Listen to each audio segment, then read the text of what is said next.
Ladies and gentlemen, welcome back to another episode of the Team Never Quit podcast. As always, thank you guys for listening and watching, and please don't forget to hit that like and subscribe button if you enjoy what you see.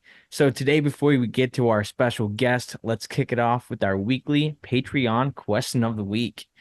And also, if you have any questions that you'd like to ask, please, you are more than welcome to go on to our Patreon, which is in the show notes, and you can ask away any question you want.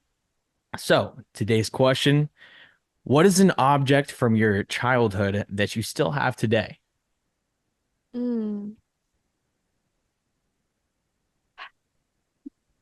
I'll kick it off. Yeah. So I know one item in particular that I always keep with me is this little journal that you actually got for me, my mother, in Peru. And it's like a really traditional looking journal. It's super cool. I remember I always write my little notes in there, even whenever I got into my little rapping phase. That's where I wrote all my songs in. But I always keep it with me everywhere I go. That's awesome. You were probably 9 when you got that. What about you, Yeah. Toby? You got anything from your kid? Do you know what? The one thing I do have, and I don't know how I've kept hold of this, is it's an old boomerang that my stepfather actually had stashed away somewhere. He didn't actually pass it on to me, but I just kept hold of it, and it just stuck around. You know, one of those things that just linger, and yeah, I've still got it on my counter at home today. It's the strangest thing. But there you go. Yeah, boomerang. Yeah, It was a boomerang. Legitimate boomerang from Australia. Yeah. How funny. No matter if you threw it away, it'd come back. Yeah, there you go. Yeah, maybe that's what it is.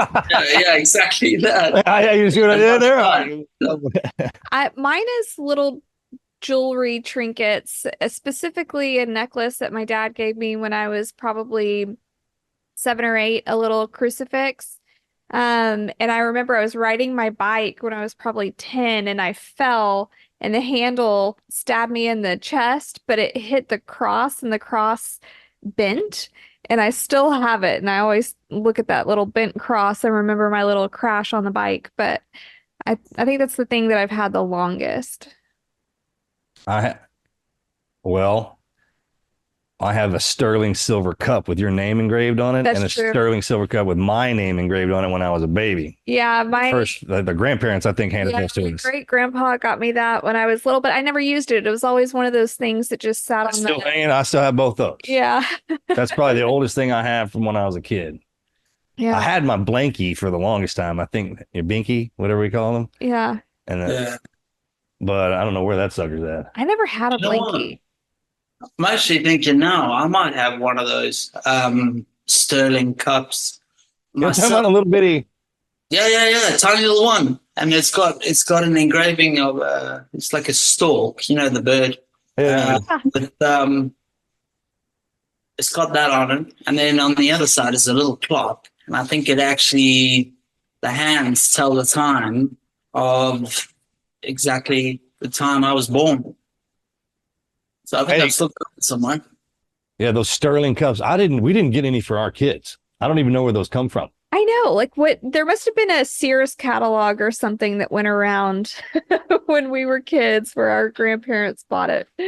That's the strange thing as well, because I mean, I was born in South Africa, so the fact that I've got one and you guys are all the way in America, you guys, that's some serious distance. And See, it's the little things that connect us, bro. yeah, Hey, Mindy, is there any trace of anything anywhere that you guys are connected? Well, we got these damn cups. We have these. yeah, exactly. Sterling silver cups. I don't think I ever drank out of it, and I have no idea where it came from. Yeah. No idea. The only reason I know where mine came from is it's written in my baby book. My Under parents didn't care that much. Oh my gosh, my mom kept a serious documented baby book of like all of my first 3 years or something. And in it, it says who gave me every single gift when I was born, and the sterling silver cup is in there, and it's from my great grandparents. Yeah, so that's the only reason I know who it came from. So for all of you sterling silver cups out there, we're connected. All right, you ready? That's a good question. All right, brother. Thanks again for coming on here and doing this, man. I can't wait for everybody to meet you. I think your story is amazing, and so is your perseverance, your grit. Yeah. To get through everything. So if you don't mind, man, let's just kick this off. Toby, where were you born? So I was born in South Africa, in a city called Johannesburg, and it's sort of in the middle of South Africa. So that's originally where I was born. My parents are British though. They immigrated out to South Africa in sort of the 70s. And then I guess I came along. Awesome. So What was you like growing up in South Africa? I've been to Joburg. That's where I flew into and got a chance to hang out there for a few weeks, man. I had a blast. Yeah, I mean it's good. It's good, but it's changed a lot since I was a kid. I think it's a lot more dangerous now. It's a lot more dangerous. But when I was growing up in Johannesburg, don't get me wrong, it was still dangerous, and there were places you just didn't go. But South Africa was like, it was kind of like the Wild West. You could just get away with whatever you wanted. It was very relaxed, and kids just obeyed their parents. But ultimately, if you were a mischievous kid, you could get away with a lot. Definitely. We got that here too, right now. yeah. All right. So you have any? Yeah, you got any brothers or sisters? I do. Yeah, I've got one older brother and I've got two younger sisters. And where are they living now? My brother now lives. He lives in Dubai. Married, two beautiful young daughters. He's got a good life there. And my two younger sisters live over in the United Kingdom here with myself. Not too far from where I live, actually. So tell us a little bit of your background. What made you want to get into the military, being from South Africa? Do you know what? There's a lot to it. And I have to say it is quite complicated, but the one thing that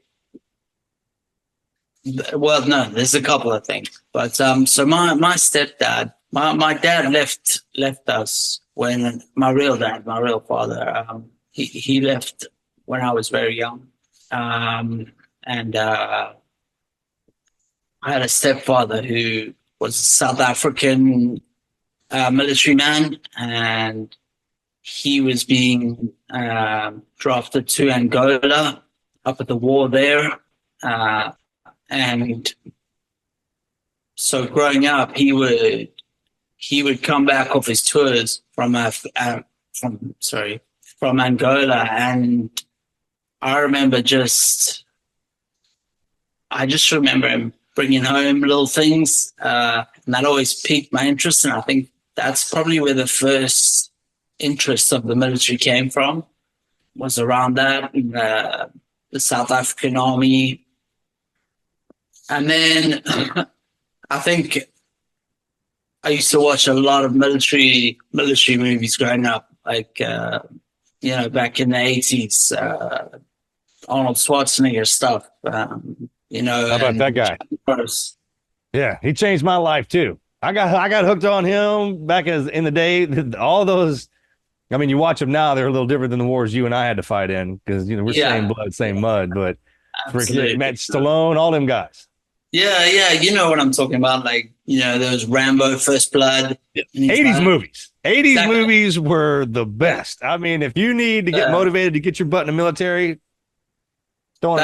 Yeah, you look at Rambo and he's, the goddamn Green Beret, man. stuff like that. And Commando was out there, and things like that. What else?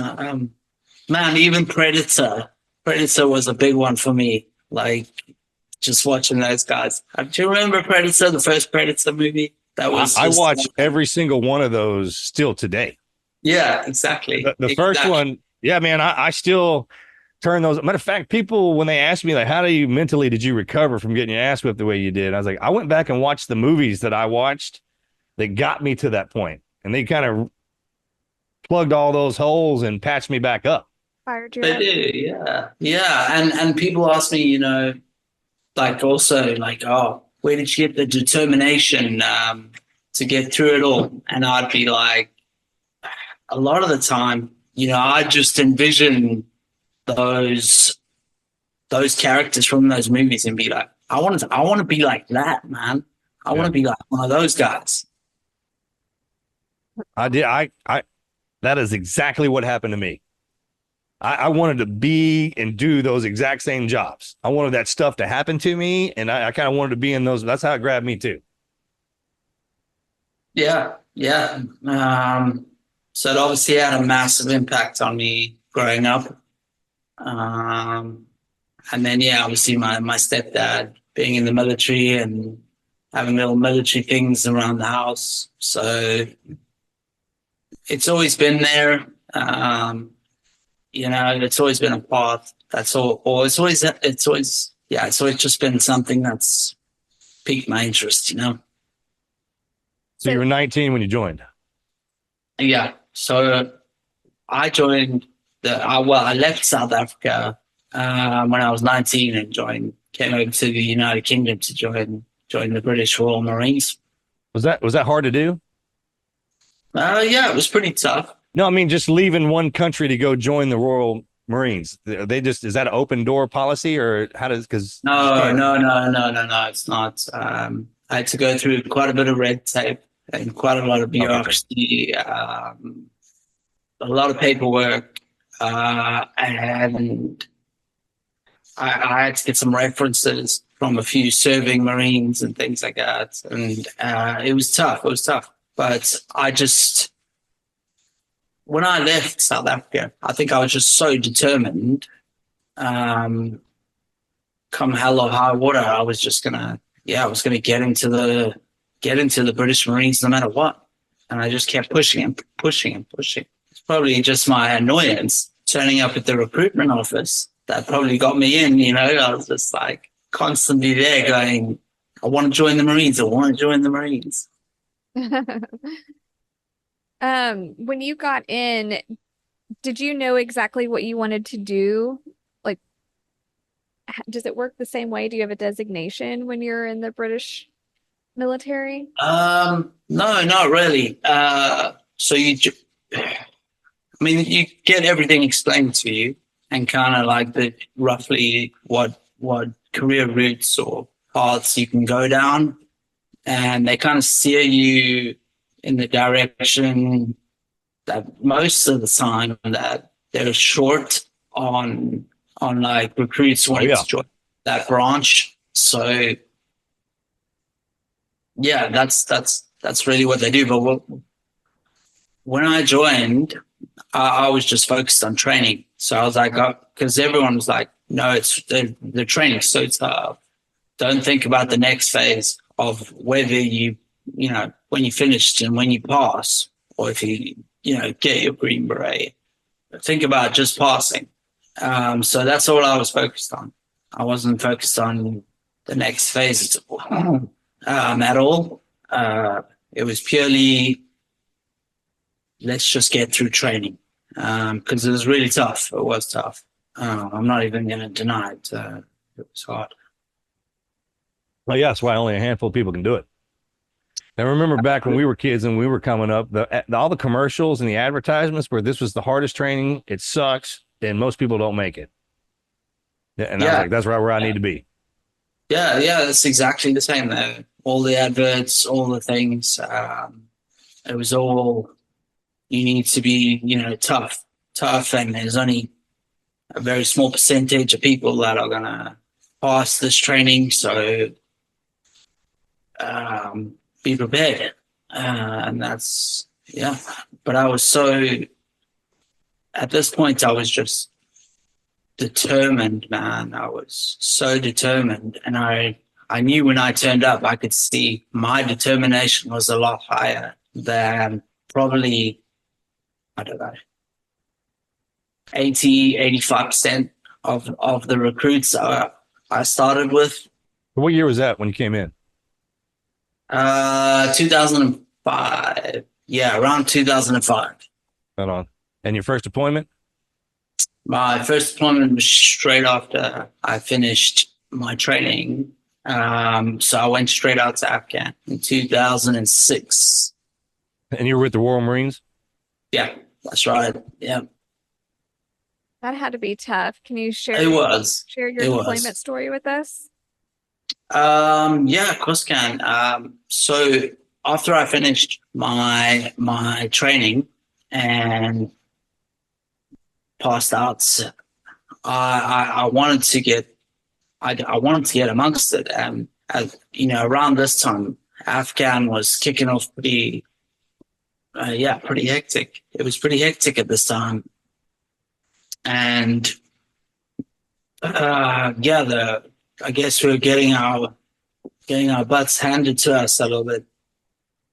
So yeah, I went straight out, and as a raw Marine, it was a real reality check, because then all of a sudden the movies and all that goes out the window, and the reality of it kicks in, and you realize, okay, this is actually really serious stuff, and then it just becomes more real and more real as you're going through it. I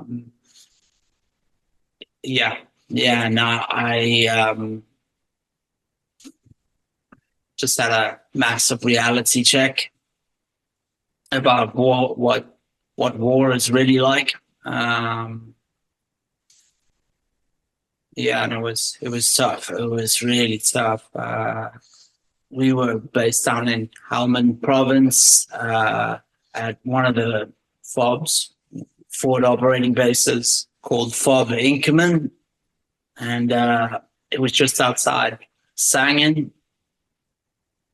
and we were there to try to show a force along the Sangin Valley, so right up from Sangin all the way to Kajaki Dam. We were around there, the whole of my unit, and yeah, when I got to the FOB, there was just nothing. We were sleeping on the floor. We were on 24-hour rations. We had water rations. There was no sanitary. It was really tough. And we were out on patrol every day, all day, literally 8 hours on patrol. And that's, like I said, that's when the reality of it really started to hit home. Yeah, that was right after Red Wing. So Yeah, 05 was a bad year for us. yeah. It's just like everything that started getting after it had enough years to kind of everybody set in. Yeah, I think so. Yeah, definitely. Most people don't understand that. They don't. The Americans across the board, they don't remember. They thought we were the ones fighting. There was a bunch of people from different countries that support us to fight. That were fighting there. So I mean, thank you for doing that. By the way, thanks to all your brothers and sisters, man, that came over there and helped us with that. Yeah, and we wanted to help. The Americans and the British, we've always been really close, and yeah, I was proud to You made be it back. You made it back from that one. Then you reconfigured and went into another detachment, right?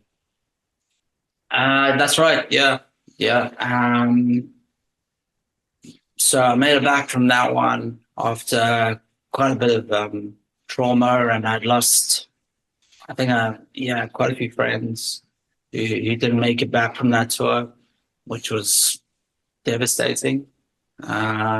And I came back from that tour a different man, totally different. I grew up a lot, and it definitely had an influence on me. But it also made me realize that this is really what I wanted to do with my life, and that I wanted a career, and now I wanted to, make a career out of the Marines. And it was actually on that tour that I bumped into a couple of special forces guys and special reconnaissance guys who were doing some sneaky beaky stuff, and at the time, I didn't even realize that these guys existed. I thought the Royal Marines were, right up there already, but it turns out that they were these, special forces guys doing even more gnarly stuff, and there was even higher echelons of military training that you could propel yourself to. So that then became my sole focus and my determination to get to where they were. That's the way it is in our community too. You hear, well, we put out what we want everyone to hear, and then once you get in, you start going through these programs, and they're hard. They are. And then after you make it into the program, you're there for a while. Then someone comes tickling you in the ear, like, "Hey, we got another one. We got something a little different over here, and there's a couple boys that are in there. You want some?" That's how that works. Same way with us. Yeah, exactly. It was that, and I was so proud after I achieved passing the Marines that it just became almost addictive. That success and that proudness. So after a while, you start looking for it again, and just like you just said, someone starts whispering in your ear and go, "Man, there's this next level you can reach, but you have to be even tougher, and you have to be even more badass." And then that just strikes a chord with you, and then you start becoming obsessive. You start thinking, what have I got to do to get to that level? Because then you start hearing what you're capable of. And you're like, wait a minute, y'all get to do that? Damn. Yeah, exactly. That's what gets you. Exactly. And then I started digging into it and hearing these, special ops boys around the world doing some stuff that was just mind blowing. And then looking at some of the training they were doing, and I was like, that's where I belong, man. That's where I belong. Forget this. I'm done here. And then where's the next level? Yeah. So did you try out for that? Did you go to the training to do the special forces? Yeah, I did. So even though I was probably a little bit too young, I spoke to my sergeant major at the time and some various other, I guess, more mature Royal Marines at the time, and I started inquiring about it, and they told me, "Yeah, you can go for it, but you're a little bit young. Maybe you should wait a while." But me being me, I was just like, "Wait a while? Hell no! This is where I need to be." So before I knew it, I'd spoken to the right people, and I was coming down to Dorset, down in here, where the Special Boat Service, or what we call the SBS, are based. And I started my briefing course and started going through the motions, trying to get into the SF selection process. And I did. Yeah. So I got onto selection eventually. And that's where the next journey began for me.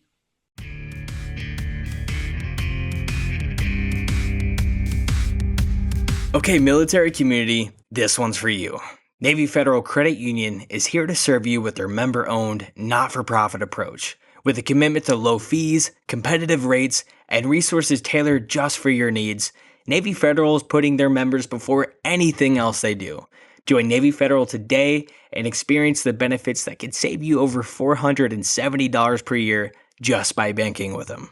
On average, their credit card APR is 6% lower than the industry average, and on top of that, their regular savings rate is nearly double the industry average, just ensuring that your money is working harder for you while you're banking for them. Plus, with their mobile app, you can redeem these awards as soon as you earn them. Don't miss out on these low intro APR offers and visit NavyFederal.org and learn more and start saving today.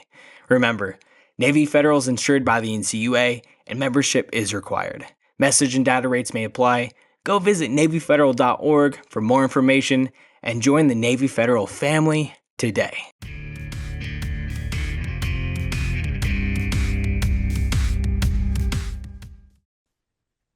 That's awesome. Do you compare it to, I'm sure you've read the books or heard about the American SEALs, buds courses and all of that. Is it a similar screening process? Our outline came from them. Our outline came from y'all. So people ask you how we bastardize into what we are. We are. That's what happened to us. They put two programs together from the Brits and another one. Well, you can look at an outline, but when you merge those two things together, you got no idea what it's going to spit out. And that's kind of what happened to us. So when people ask, like, who's older? I'm like, well, obviously they are.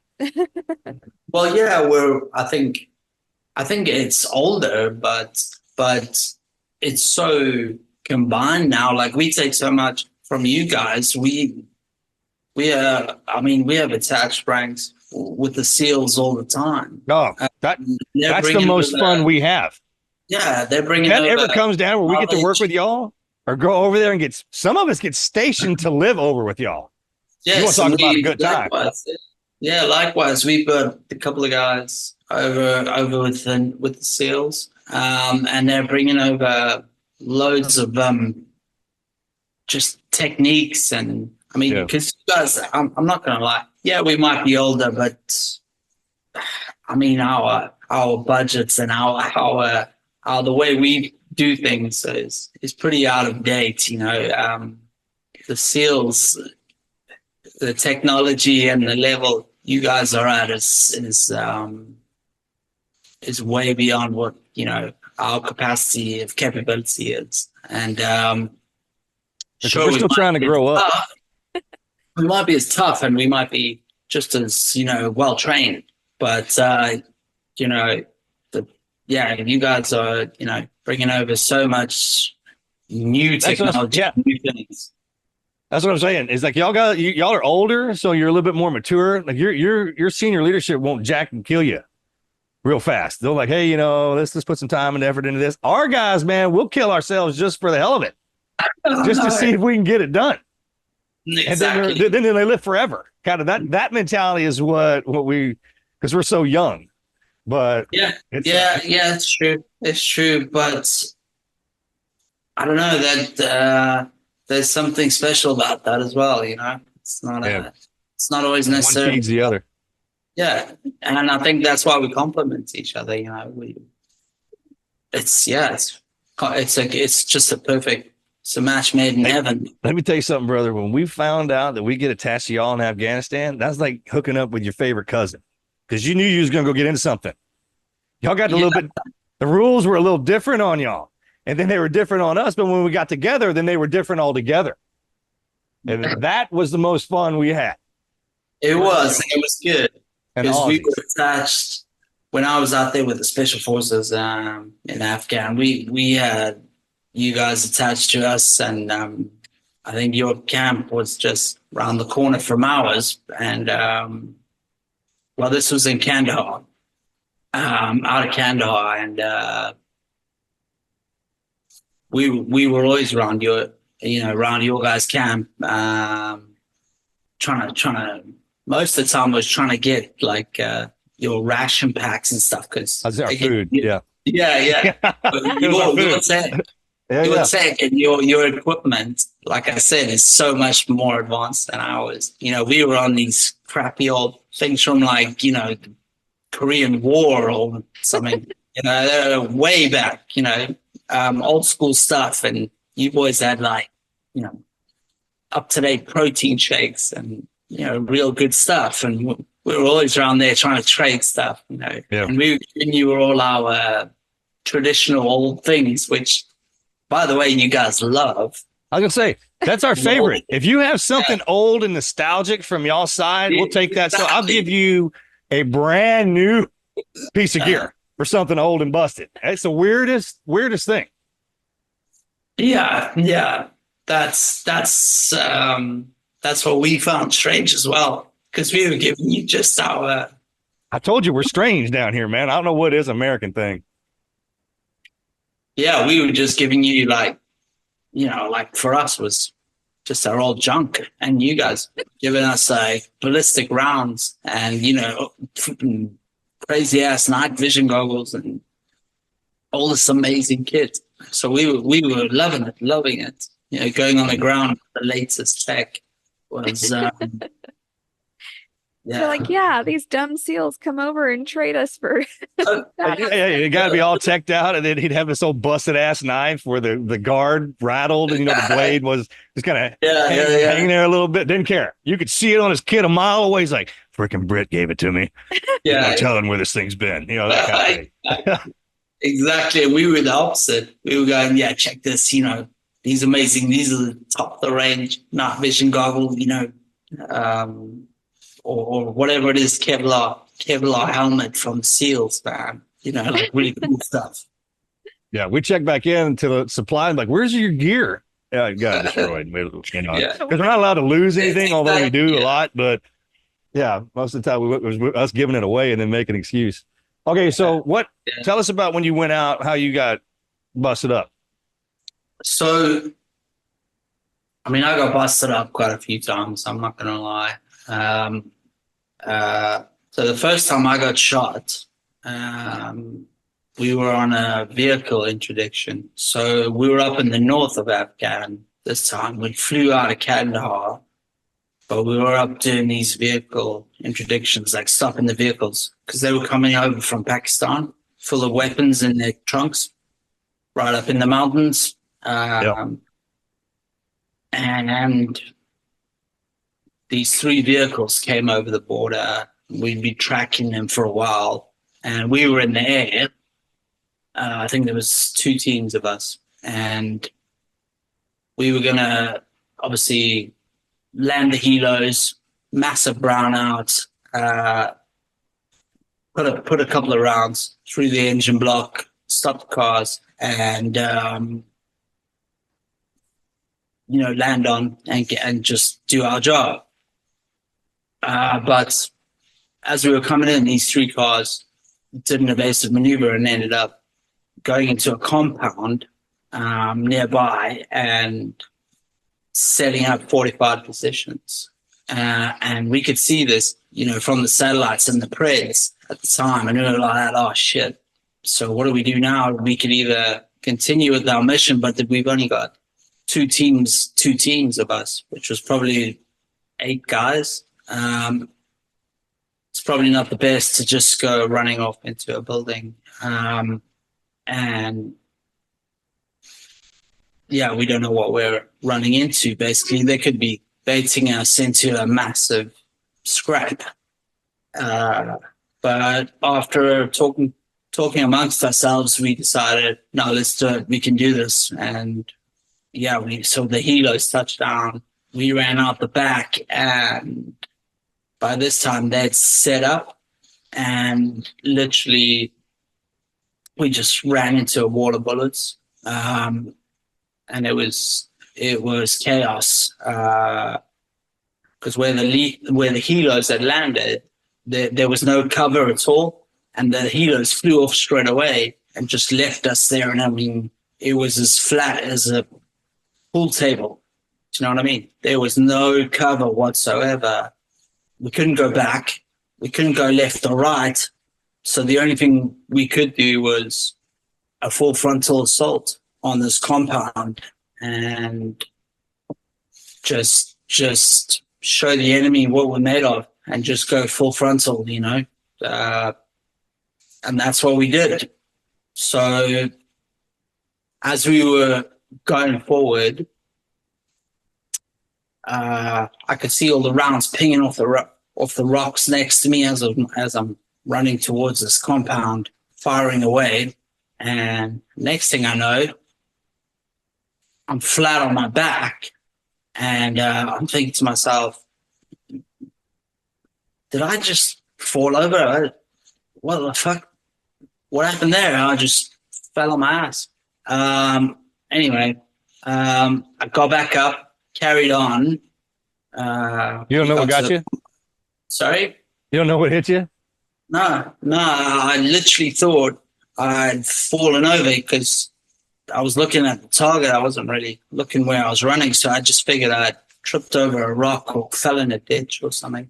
But by the time we got to the compound and we assaulted it and we got through, neutralized the threat, and there was a bit of a lull in the firefight. I looked down at my rifle and I could see all this claret, all this blood just running down my hands into my rifle and onto my shoes. And that's when I was like, oh shit. I think I might have been hit. And that's when I looked, and I'd been, shot straight through my arm. But the adrenaline was pumping so hard, and there was so much going on, and I was concentrating so much on the job and clearing the compound and neutralizing the threats. I just cracked on, and it was only when there was that little break that I realized, I'd been shot straight through my shoulder, and that's when the medics came over and sort of I had to get patched up, and it was actually the Americans, you boys, who came in on the Black Hawks and picked us up while there was that little, probably an hour's gap before it kicked off again, and Kazi backed me out of there, got me out of there straight back to Bastion, where I was fixed up. And that was the first time I've been shot straight through the shoulder. Pretty intense. Did you have to come back home or did you stay in country? I stayed in country because, I was supposed to come back to the United Kingdom, but I had a massive argument with my commanding officer about. I was just adamant I didn't want to leave. I was just like, no, I'm good to go. And he was like, no, you need to go back and sort yourself out and all this. But I was just adamant, and eventually he was like, okay, fair enough, you can stay, but you're not going on the ground for a while, which, I was happy with that. That was a good compromise. But that was that. But little did I know what was to come in a few weeks later, or a couple of weeks later. So when you got shot through the shoulder, did you have function of your arm, or did you? Not at the time. No, not at the time. It took a while for it to heal, and I was all stitched up and everything. But I was really fortunate that it didn't hit any bone. That's nice. Yeah, you won't get that done, bro. That's the way to get it done. Exactly. It was that $1 million wound, straight through just soft tissue, and straight through muscle.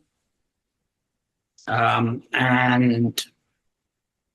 I think as it was a ballistic round as well, when it went straight through, it kind of just cauterized the wound straight away by itself. So there wasn't much damage, and it was fairly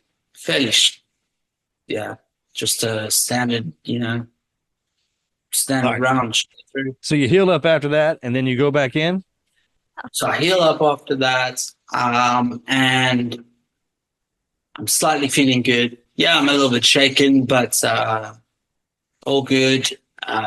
Go out, do a couple more jobs, doing other things around the country, and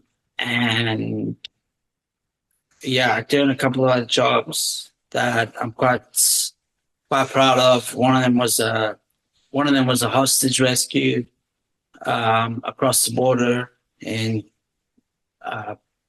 Tajikistan, right up north, where the Taliban had actually taken a New York journalist hostage. That was pretty intense. And we lost another guy, another good man, good friend of mine on that op.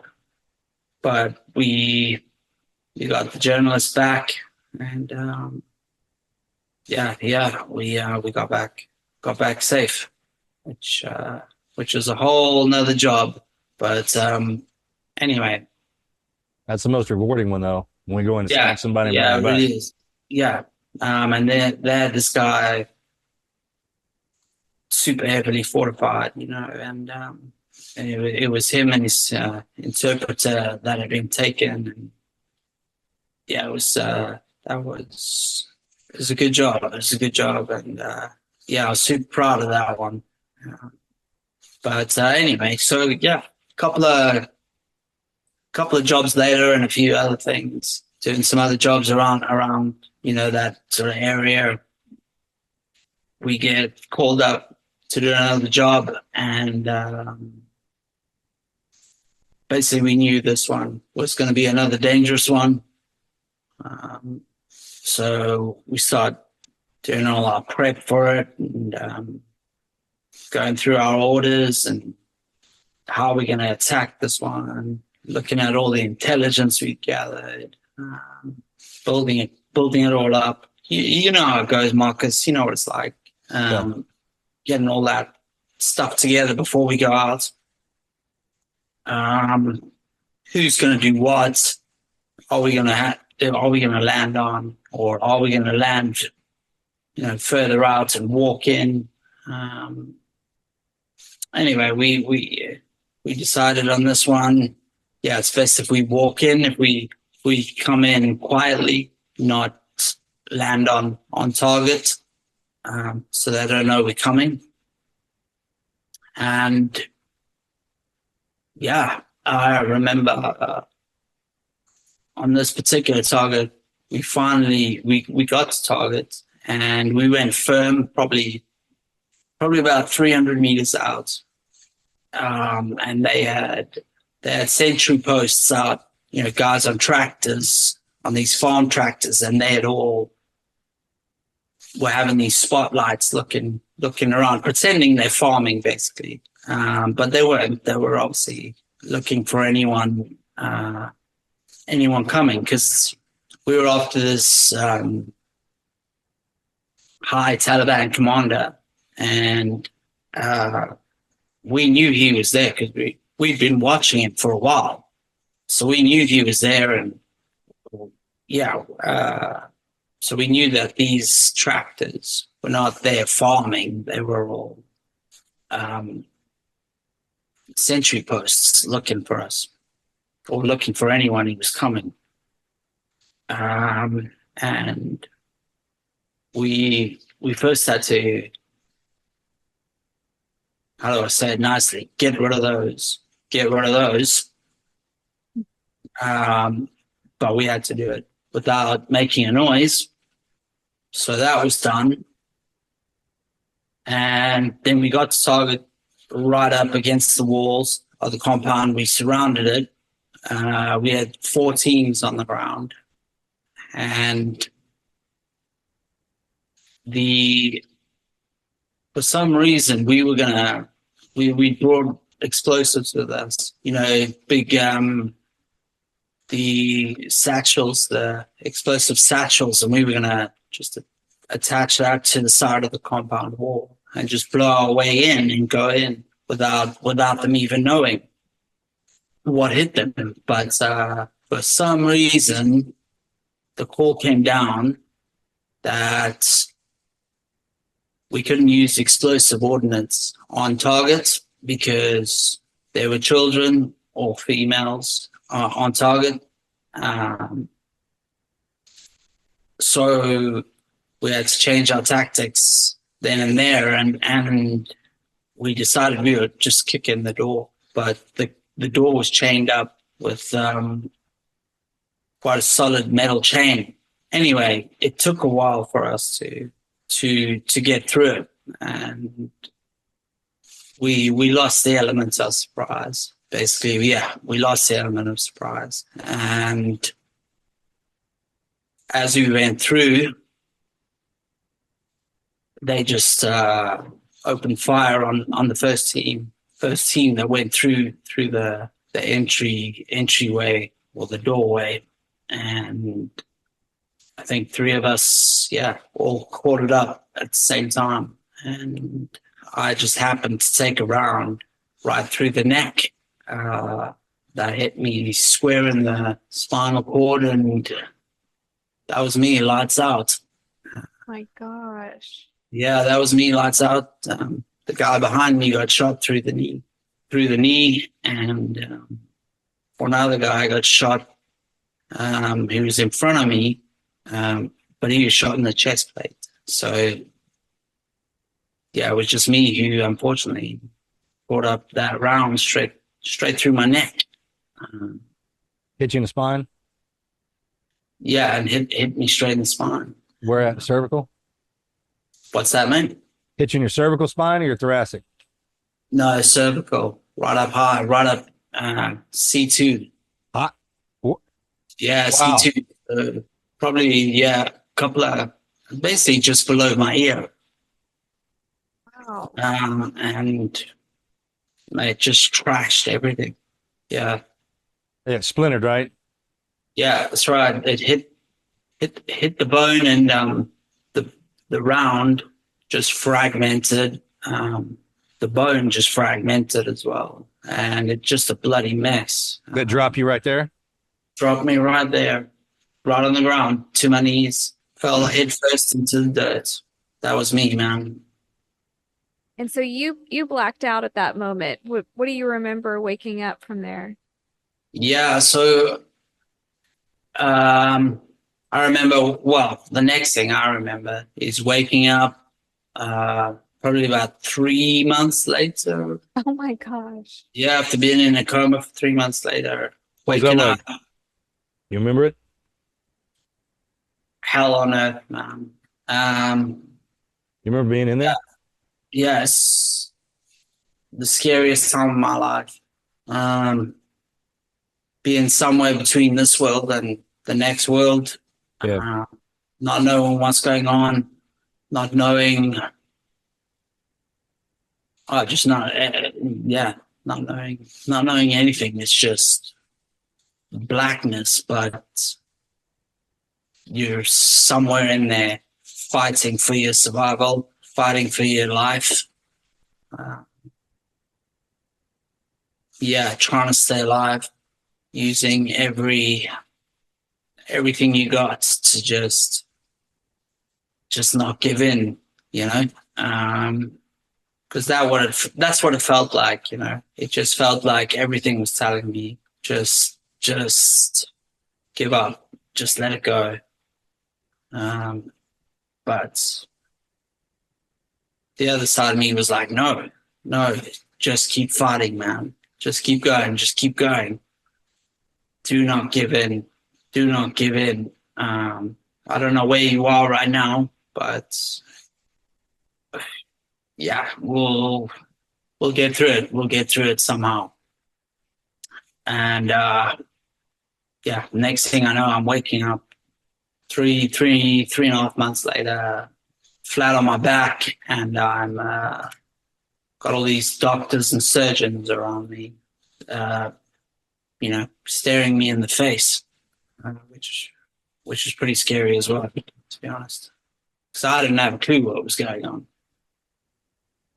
You were in Germany at that point or back in the No, UK? no. So I was repatriated from Bastion straight back to England. I went straight into a neuroscience or neurosurgical ward where I was. I think I underwent 3 or 4 surgical procedures to try and save my life.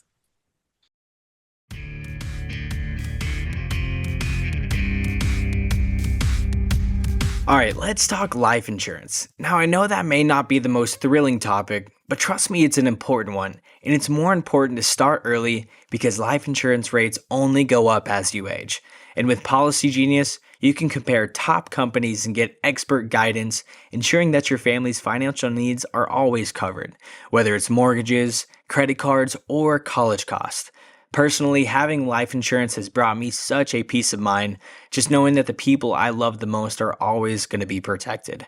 And with Policy Genius, finding that right policy has been so simple. It's amazing. Starting at just $292 per year for up to $1 million of coverage, Policy Genius offers affordable options, some even with same-day approval with no medical exams required. So don't wait. Go head on over to policygenius.com for your free quotes and secure your family's future today. That's policygenius.com. Your family's financial safety net is just one click away.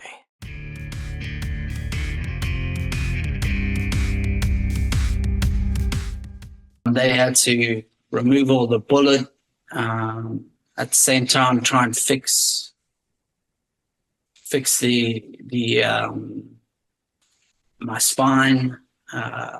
They had no idea how much damage had been done to the brain, or because they couldn't do an MRI because of the metal that was still stuck in my neck. So they didn't know if I was brain dead. They didn't know how much oxygen, starvation, how much damage. They had no idea. I mean, I remember them telling me they had to phone the Americans, you guys, to find out if anyone had ever even survived such an injury this close to the brain, and what to do, how to, they would speak to your surgeon and go, what do? We don't know how to fix this guy. So yeah, it's intense, really intense. Somehow they did. Somehow they managed it. What made the doctors keep going? You would think at some point for 3 months without having a response from you, they might want to give up. I don't know. Obviously they knew I was still alive, but whether I was brain dead or not, they had no idea. And I think they were just waiting to see if I came out of it or if I recovered, slightly by myself or naturally. I think my brother was pretty instrumental in telling them no, because I know there were many times they wanted to switch the machine off. They were convinced that there is no way in hell that this guy has gone from somewhere in the middle of Afghan, being shot in the neck, stopped breathing, gone from there to an American outpost, from there back to Bastion, and then from there repatriated back to the United Kingdom and gone through all this surgery, gone through all this trauma, and has not, sustained significant brain damage. It just isn't physically possible. So they were pretty Don't you adamant. love proving the doctors wrong? My favorite thing is when I get my ass kicked and they're sitting there looking at you going, man, I don't know. I don't know if you're going to make it. Yeah. They're like, oh, sweet, new standard. Write the freaking numbers down off of this guy right here, Toby, because he just broke the mold. Yeah, that's it. And they were just like, even to this day, they still don't know. They don't know how it happened or what happened. And I just say we're a breed unto our own, you know what I mean? We live by our own rules, you know. Yeah, well, God stuck you back in here. That's how that I works. think so, you know. Yeah. We should have checked out a long time ago, bro. I mean, we went so hard at paint that life in itself is designed to kill us. Yeah. And then for whatever reason, they keep sticking me and you back in here. There's got to be a reason. Yeah. Great sense of humor. The boss. Great sense of humor. Absolutely. Yeah. Absolutely.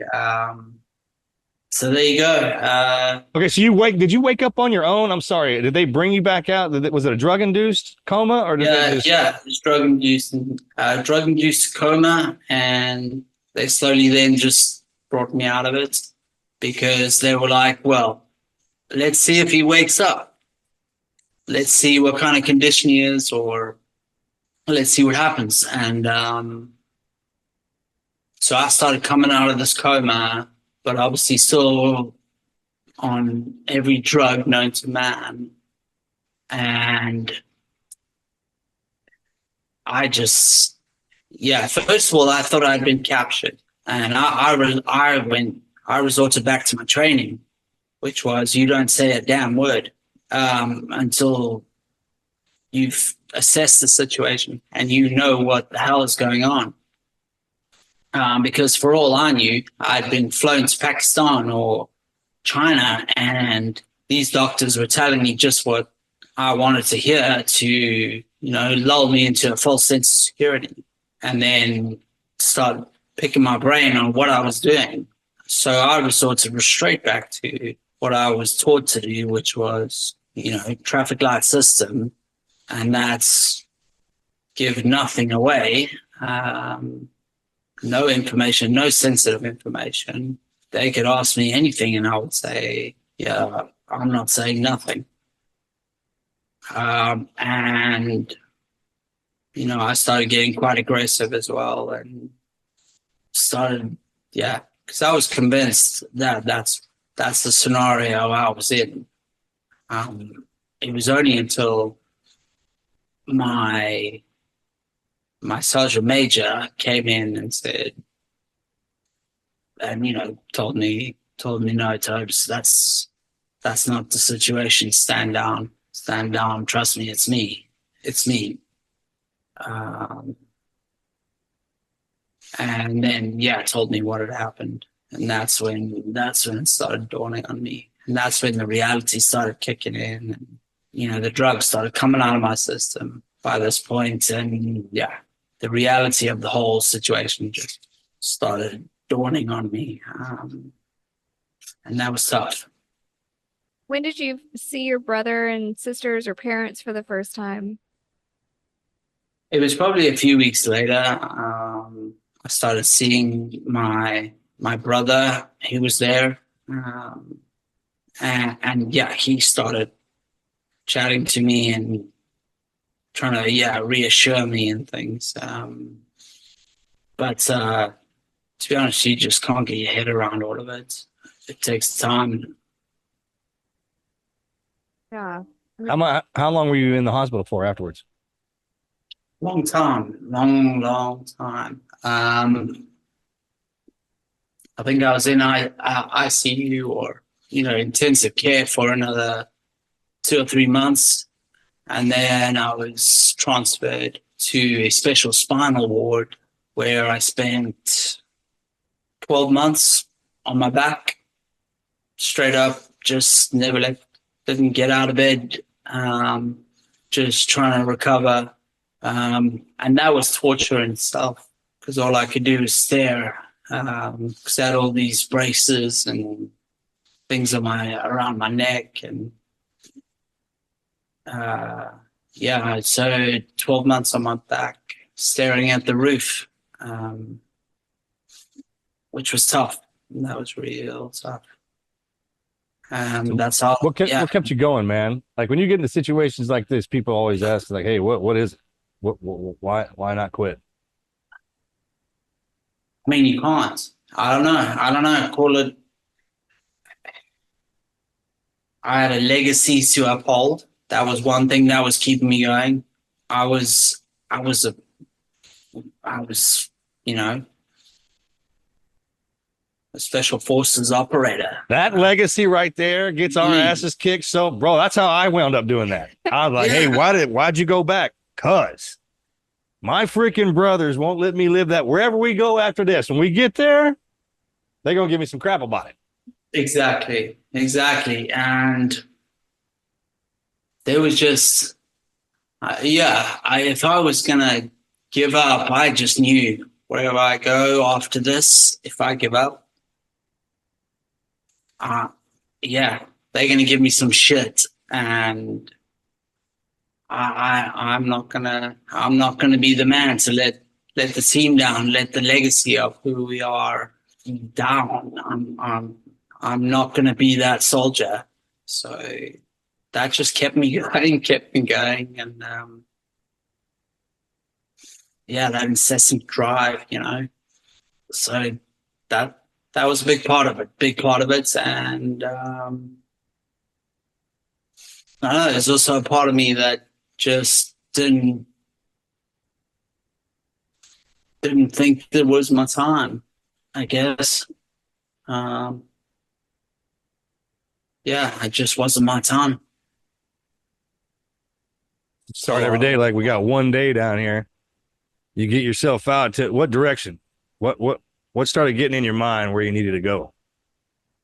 Well, I mean, after I'd gotten out of hospital, I went through some pretty dark times. I ended up thinking that, the reality of the situation then started dawning on me. Really started dawning on me that I was never going to walk again, and that I was going to be stuck in a wheelchair, and my career had been taken away.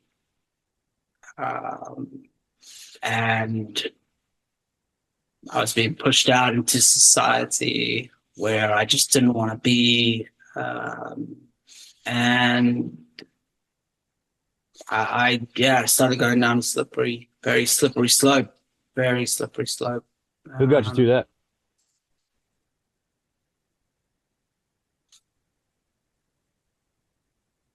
I think it was my brothers, my brothers in arms. The support I got from them is what probably got me through it. Them just telling me that it's going to get better.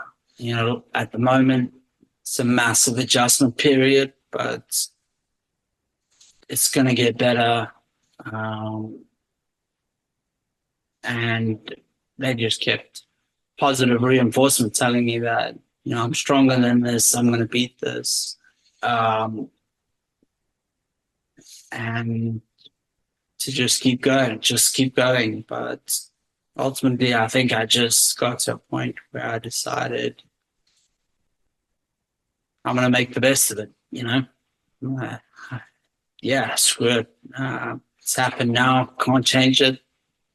It's what it is.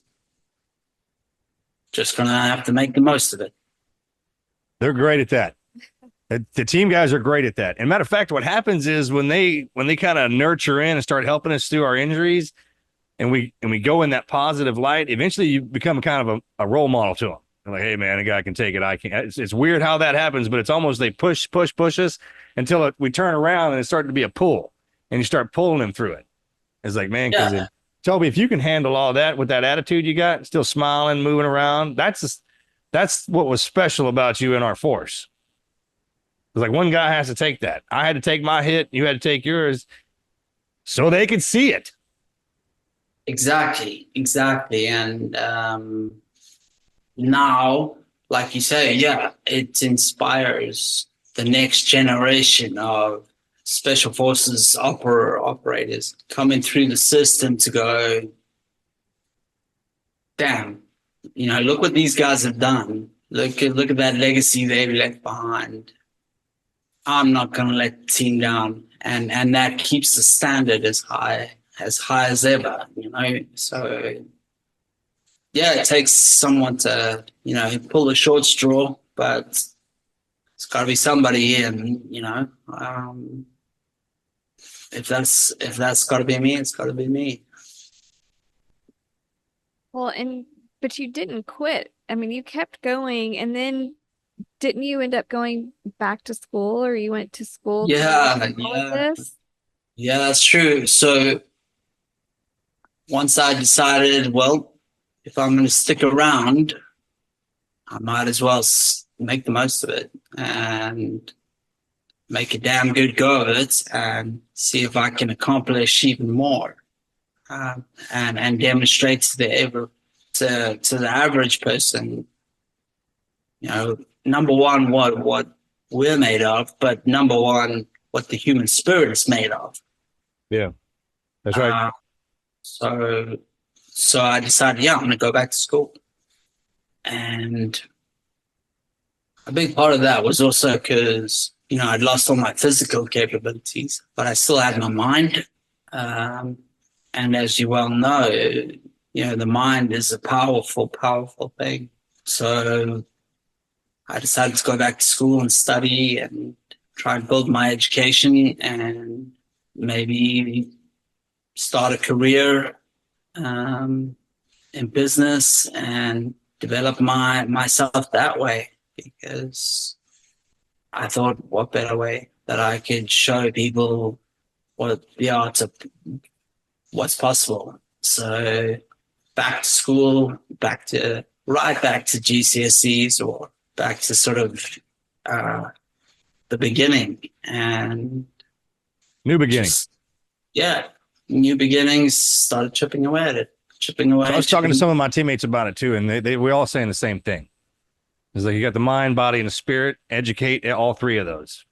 Each part of your life is probably going to do one of those for us. Ours was the military. That was the body part. You got your ring. The hardest thing to do down here is take a hit like you did. You got that one. So now that they calm that down, you go in and you educate your mind. Well, you still got your spirit too. You got to sharpen that sucker as well. Those you get those three things working together. You've pushed all those to the limit. It just changes you for the better.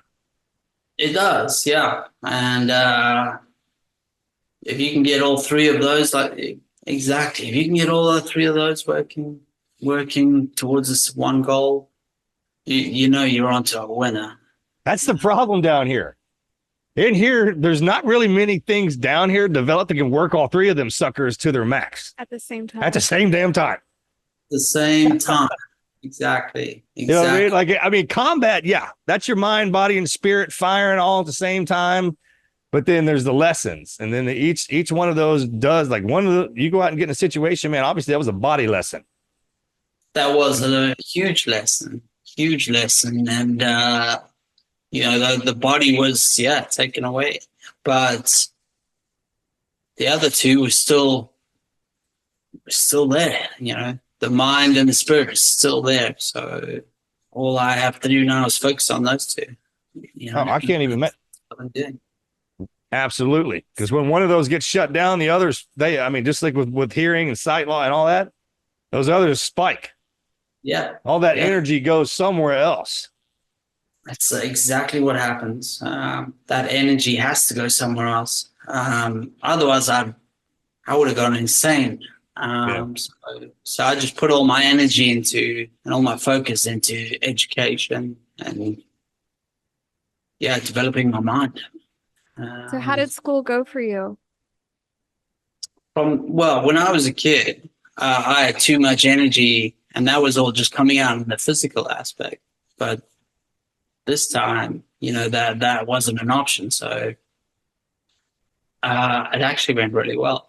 Because all this energy was just pouring into my mind. And I had learned from my SF, my Special Forces career, about how to dedicate myself and how to that total commitment, and how strong that is when you put your entire focus onto it.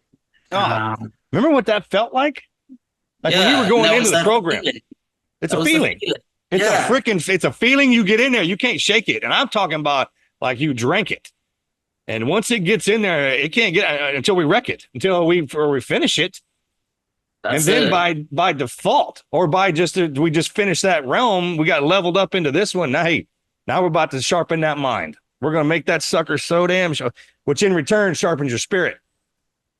And when you get all those freaking working online, I mean, I don't even, because you said it perfectly. That SF attitude that they put inside of us when we get in there is a game changer. It is a game changer, and it's so powerful. Like it's gotten me through everything since my injury. The same mental attitude that I learned through my SF training that has got me to where I am today.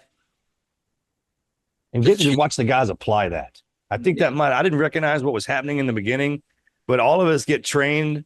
We get all that stuff dumped into us, but then we get to watch some guys use it. Like just an everyday conversation to whatever happens in combat to training, which most of the time our training is far more deadly than our combat. We all know that. Yeah. And then, so it's a constant training cycle forever and ever and ever. The minute you sign up and the earth stamped you with an SF tag, it's on. It's just the way it is. Yeah, it is. And anything's possible from there because that mindset, I've only known it in the SF world. Like I've known some guys who've come out of that mindset and just gone on to, they just take it on to everything they do after their career. Yeah, it's great to see those guys. You can see it. You can see it. And that's exactly what I did. That was some of the most motivating. Yeah, when you see the guys after, because they were badasses when we were in. Yeah. And then you get out and you run into them a few years down the road and be like, oh, I got a master's in this. I got a doctoral in this. I got a bunch of kids and I'm a preacher. And I'm sitting over here thinking I'm a loser. and we're all freaking SF. You know what I'm talking about? It's like, hey, man, that was the first part of our life. You said it perfectly. Like, man, I didn't die. I had to do something. I mean, if you're here, you got to do something. That gets overlooked. You can't, if you're laying around, that's the most miserable place to be is when we're tucked in those hospitals and your mind's beat down. I hated that. I can't tell you how hard that was. It was tough. It was tough, and it was all about just drawing back on the skills I'd learned from my SF career that got me through it. And that's got me to where I am today. And that's, education, starting a business, trying to encourage others, inspire others, and just be a force for good. Brother, you do, man. My wife asked me, I've had a couple people ask me which one my favorite guest was that we had on here. It's probably going to be you. Oh, man, that means so much. I'm going to say it out loud, too. Like she literally asked me before I walked in who my favorite, I'm probably going to have to be you now. Just because I never seen anybody get kicked as hard as you. Well, and even though you went through all of that and then you went to school, you started a successful business that helps others too. Can you tell us a little bit about that business or tell our listeners? Yeah, of course. So, a big part of being in the SF world is being brave and facing challenges in front of you. And like I said just now, I wanted to instill that mindset into others who are going through tough times that potentially didn't have the SF mindset or didn't have the special forces training that we were so lucky to have to get through hard times. So I decided to start this company, Bravery, and I wanted it to channel all that energy and try and channel that into others to get them through their tough times and through their challenges that they face in their lives. And that's what the company's all about. And it's about the things that I found enjoyable as a kid, dirt bikes, motocross, surfing, getting out there, just living life to the max, that positivity, that positive energy, and then instilling that into people. And that's really what the brand is all about. It focuses on extreme sports. It focuses on trying to pull out that energy and give that to people. So yeah, that's really what the brand is all about. It's kind of like a Red Bull, but without the drink. Do you know what I mean? I got you. And I think now with the technology, the way we have it and our abilities, remember when we were growing up, they had the Big Brother club, or they had and you had kids who had dads who beat on them. You had kids who didn't have dads who had it worse. It's kind of like one kid. We all grew up in some kind of way. We never had access to what we have right now, which is me and you, and just the ability to get up there and just talk about your day. If I could take my SF tag out and just pin it on somebody else and give them what goes with that's a superpower. Yeah. That's a superpower, man. And it's so powerful. And it's a special force. That's got to be the best way we say it. Yeah, it's a special force. And I want to give that to people who aren't lucky enough to had the training we've had, I want to try and instill the same mindset. And I want to do that in sports and show the art of what's possible if you just go back to what we said, put your mind, body, and soul all into one drive. And that's what bravery is all about. Live life to your fullest, because you never know when it's going to get taken away. And some people, we keep talking about this, is like there's the pipeline. So we had to leave to go get into the hard part to make us what we are. Some people are born into that. Some people are already born into the program. It's in their life. All they're missing is what we were taught mentally. Like when the guys are sitting there, go, think this, don't think that, do this. Say this, don't say that. If you in those words that we got, and then you got the people next to you, man. So what you have is the ability to transfer that part, which is the best. That part that they put up here is the best. Now the beat downs and all that crap, man, that's part of it too. But most people have that in life. What they don't have is that verbal part. Exactly. They don't have, or like they're just born into it without having the training for it. You know, how to cope with it and then harness it into a positive. They're just born into it, and then that's when it starts to turn to a negative, and that's when it all goes downhill, because they haven't been told that you can take this negative energy and flip it on its head and make it a positive, which is what we were taught, and all this hardship is what's making you stronger. They just see it as it's bad and it's negative, and just keep going that way because they haven't seen anything else. And I'm trying to show people, no, use your hardship, use that pain to drive you, but use it to drive you in the right way, not the wrong way. Can you imagine us being thrown into the pipeline and we didn't know what it was? Yeah, exactly. That's what you're talking about. People being born into that life, they have no idea what's going on. People are always hard on them, kicking their ass. But if you told them, like, hey, man, God put you in the SF pipeline by birth. Yeah, it's for a reason. It's for a reason to show you what you're capable of, and then to do something with it, to take you on the journey in the right way. But if you're just thrown into it and being like, fend for yourself without any guidance, it's pure chaos. You'd never make it. You wouldn't make it. You just turn into a wreck, and some of these kids are thrown into these worlds. And I hate to see it. These good kids who are,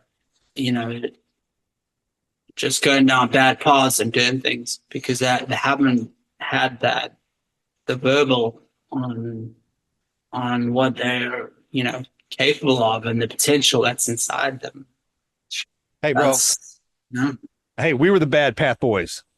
I'll even let you walk down the bad path just as long as you know what you're in there for. That's what we are. They're walking down in that bad path, not having any clue why they're in there, and that's going to jack them up. That is exactly it. It's going to mess them up. But what you're doing is giving them that training, that inspiration, and we're so proud of you. Across the pond over here, we are so proud of you. And thanks. Grateful for you sharing your story.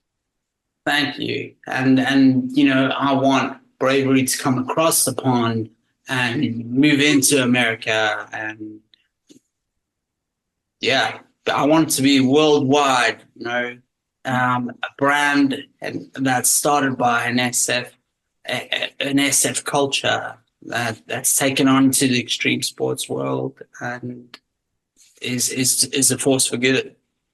Well, it can happen. We're gonna help you up. How can our listeners follow Bravery and what you're doing there? Well, at the moment, you can follow us online. Bravery_UK is our Instagram handle. And you can find us on Facebook. You can find us our website, www.bravery.co.uk. That's our little hub. Yeah, we're pretty small at the moment, and we're only in the United That's Kingdom. only for the moment. Yeah, we want to become bigger, and like I said, we want to be that next Red Bull, but without the drink. We want to be that, Monster Energy. Hey man, God bless you, dude. Thank you for coming on and talking to me and the team. Thank you for your service to not only your country but to ours. For going over there and getting hit on something that we were actually ones in that fight, and I don't think that we tell y'all that enough. I mean, we pick on the British a lot. We go back and forth. We're still allies and family and friends, man. And from my family in the bottom of my heart to you and your family and your entire crew in the freaking UK, man, we love y'all. Thank you for always stepping up and helping us. Likewise, it's reciprocated straight back at you, all that. Well, thank you. Yeah, man. God bless you, brother. All right. This is the Team Never Quit podcast. So buckle up, Buttercup.